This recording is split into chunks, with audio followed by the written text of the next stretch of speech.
Hello everybody and welcome to Attaché, the show that gets you in, out, and around some of the world's greatest cities. My name is Alex Hunter and I'll be your Sherpa on this international adventure, and today we're in Hong Kong.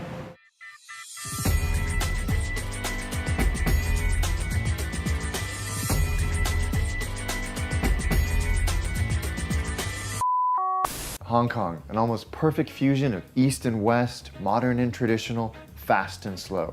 It's a global financial capital and a cultural powerhouse. It was also my home for 10 amazing years. In fact, I'd almost go as far to say this is my favorite city in the world. And over the next few minutes, I'm going to show you why.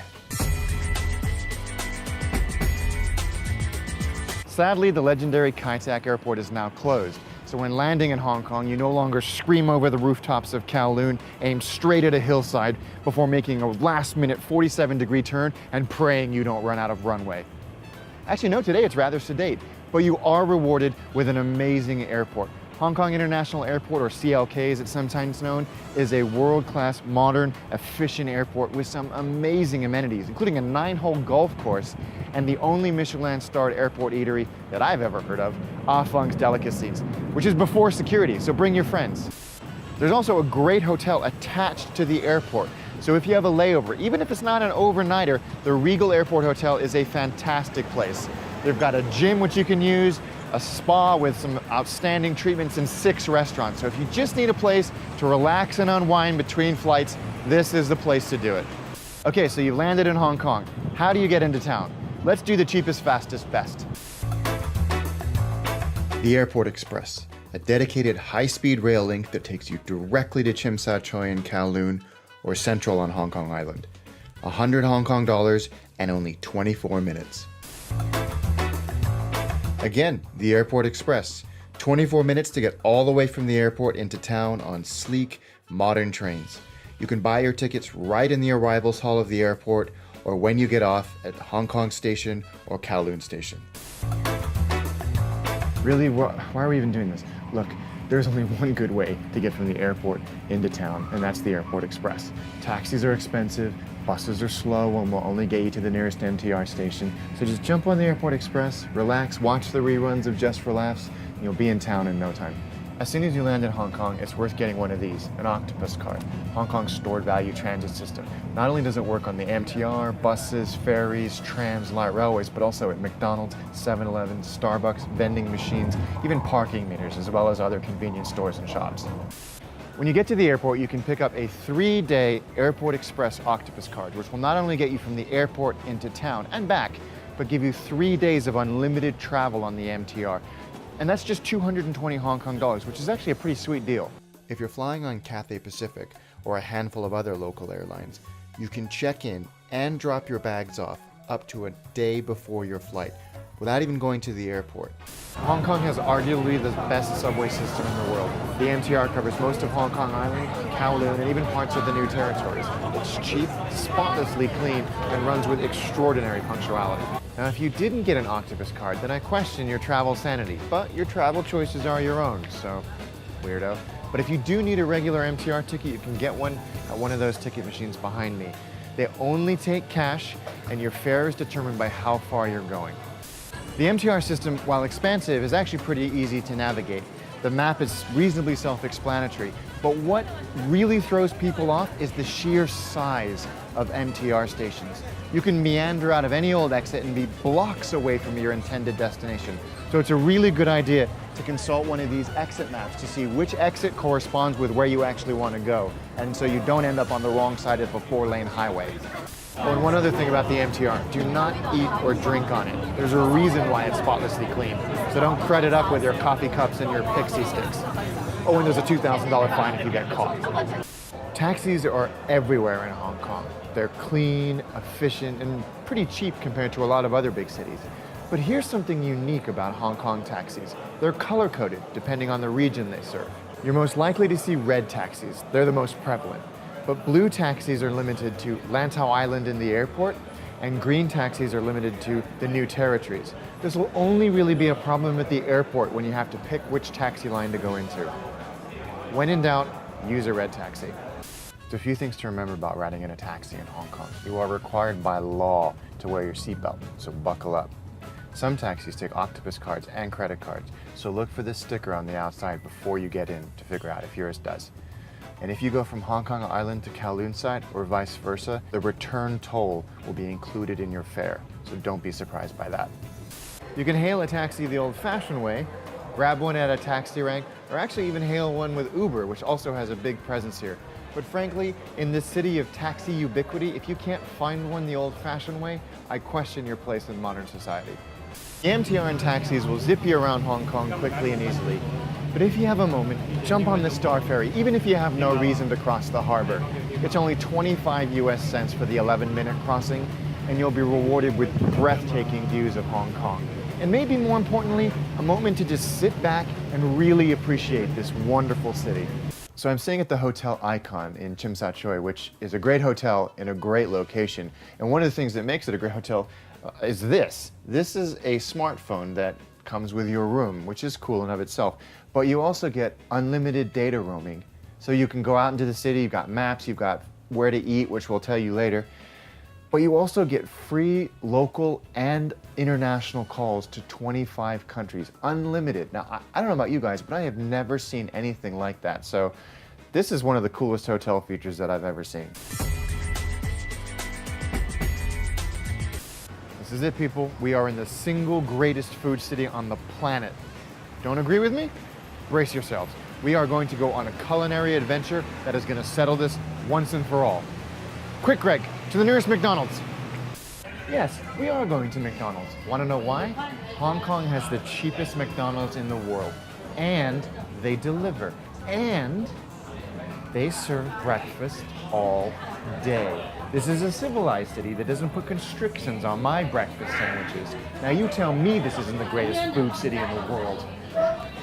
So, the last time I got really bad food poisoning was at McDonald's in Hong Kong, about 20 years ago. And it was eating one of these, a sausage McMuffin with egg.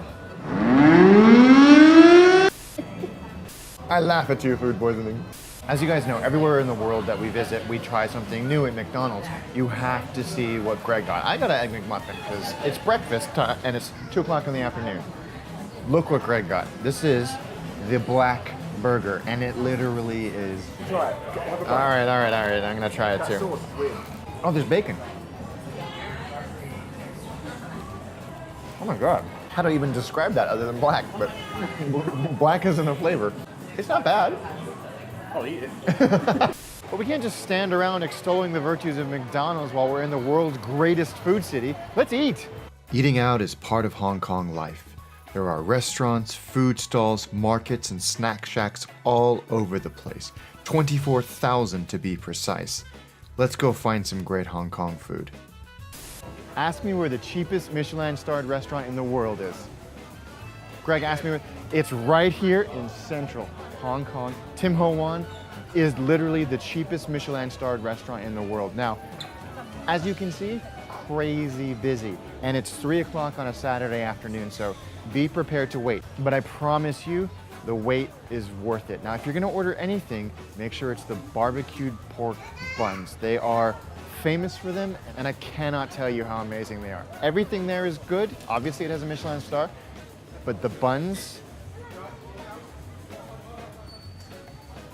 Now, I asked our friends over on the Hong Kong subreddit of reddit.com what they would recommend that we absolutely not miss to eat while we're here. Number one answer, pineapple buns.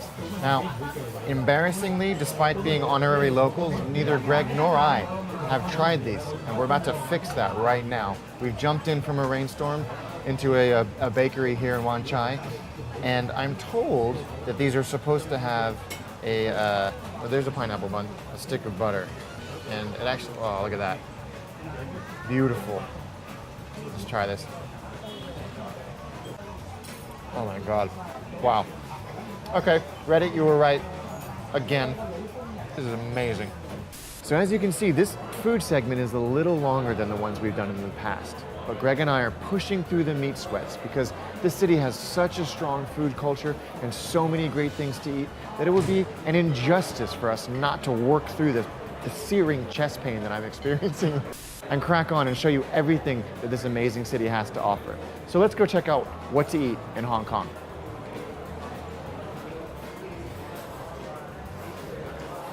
Greg, you okay, buddy? You need a minute? Just, all right, work through it, work through it. Do you like roast meat? Of course you do, don't be ridiculous. Allow me to present to you the single greatest collection of roast meats in the entire world. We're at Joy Hing in Wan Chai, home of another Michelin star restaurant. Who doesn't have a Michelin star in Hong Kong? I would strongly recommend either the char siu, the roast pork, the roast goose, or, what do you mean, or? All of it. Just get all of it. Let them bring you a plate of food and it will blow your mind. While we're talking about food, it's worth mentioning a few eating etiquette things while we're here. Like most of Asia, chopsticks are the go-to utensil. Now, no one's gonna laugh at your chopstick skills, but it's not cool to put your chopsticks vertically in a bowl of rice.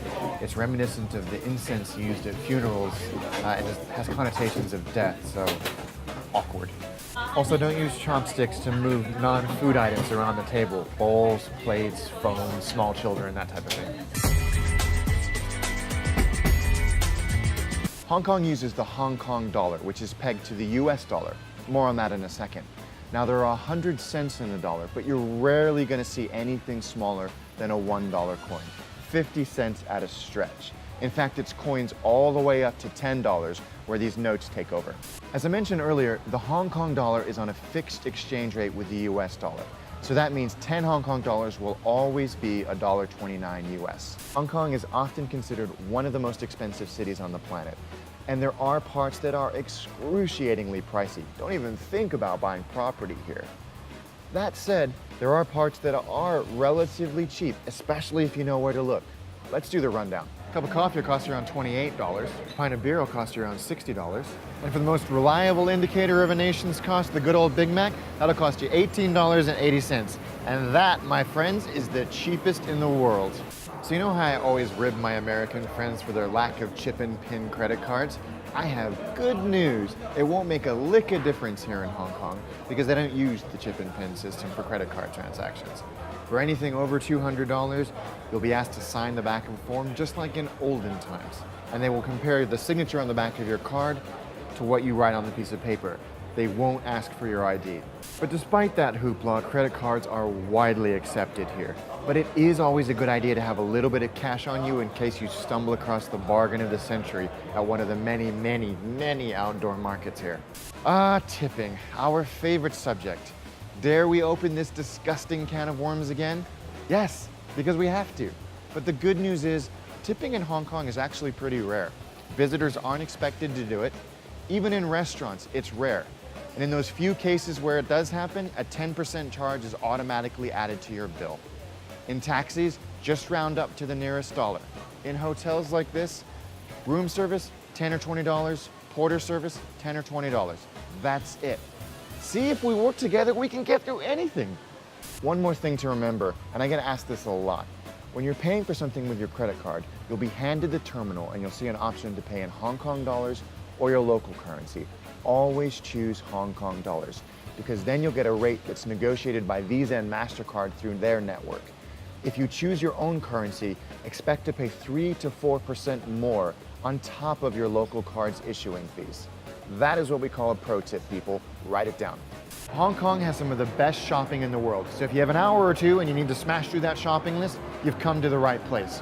From open air markets to luxury boutiques, from brand new Ferraris to secondhand sex toys, Hong Kong has you covered. Now, I'm not going to tell you where to get your secondhand sex toys because I'm sure you have a favorite spot, but here are a few things you need to know about shopping in Hong Kong. Shops tend to open a little later here, around 10 a.m., but they also stay open later at night, sometimes 10 p.m. or as late as midnight. Hong Kong has some of the highest commercial rent in the world, so you're actually less likely to find bargains in the ground floor stores because they have to cover crazy high rent. So if you want those deals, look up. So that's the attaché guide to Hong Kong. We're about to leave, which I'm very sad about, but if you've been here before and you think we've missed something, or you're living in this wonderful city and think there's something that every visitor needs to know, then don't forget to leave it in the comments below. As for me, I'm gonna get my pre-flight G&T, and until next time, take care. You got it? All right. Next shot.